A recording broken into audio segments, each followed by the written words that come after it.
Poster आ गया है। Film का नाम है लुटेरा। लेकिन ना तो ये फिल्म किसी मल्टीप्लेक्स में लगेगी और ना ही किसी ओटीटी पर आएगा। इसकी नुमाइश तो जनता के सामने होगी, मीडिया के सामने इसका प्रचार चलेगा, प्रोपेगेंडा वार होगा, पलटवार होगा। क्योंकि इसके जो किरदार है वो सियासी है। डायरेक्टर से लेकर प्रोड्यूसर तक सभी बीजेपी ने तय किए हैं। हीरो से लेकर विलन तक सभी बीजेपी की फैक्ट्री से तैयार किए गए।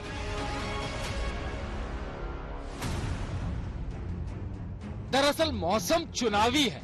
दिल्ली में एमसीडी चुनाव का बिगुल बजते ही पोस्टर की छपाई शुरू हो गई।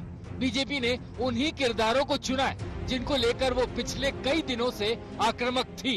भ्रष्टाचार और शिष्टाचार के तराजू पर तोल रही थी, आरोपों का अंबार लगाए बैठी थी।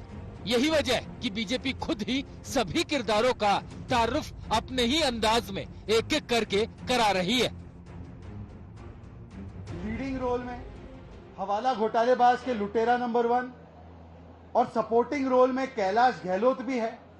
तिहाड़ में जो घोटाला हुआ है, जो लुटेरे बन के ठगों को भी लूटने का काम किया है, उसमें सपोर्टिंग रोल कैलाश गहलोत का है और डायरेक्टर निर्देशक तो अरविंद केजरीवाल ही है। ये सामने निकलकर आ चुका। यानी बीजेपी ने केजरीवाल की उस नींव पर चोट की है जिसकी मजबूती का दावा दिल्ली के सीएम कट्टर ईमानदारी से करते हैं। लोग बड़ी बेसब्री से एमसीडी के चुनाव का इंतजार कर रहे हैं क्योंकि 15 साल से लोगों के साथ धोखा हो रहा है। हम जो कहते हैं वो करते हैं, हमारी गारंटी होती है, ये गारंटी कभी टूटती नहीं है।